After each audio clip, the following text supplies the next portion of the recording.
So guys, hello. Galing akong Vimana Tattoo Studio dito sa Timog.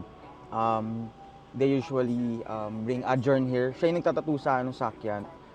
For today, hindi ko natapos yung tattoo. Sobrang sakit talaga yung tagiliran ko. I don't know why. Punong-puno naman ako ng tattoo sa katawan. Pero totoo yung sinabi nila na yung pinakamasakit talaga yung tagiliran. It's my first tattoo sa rib part, rib cage. So, move ko na lang ulit sa second session. Ang sobrang sakit talaga. Sobrang bigat ng ulo kanina.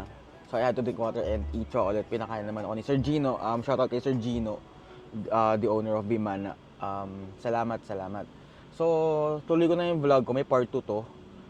Para matapos natin yung 8-pointed wheel on my ribcage, Sakyan Tattoo. Thanks din kay Sis and kay Adjarn for the tattoo session and pag-alaga nila sa akin. Peace.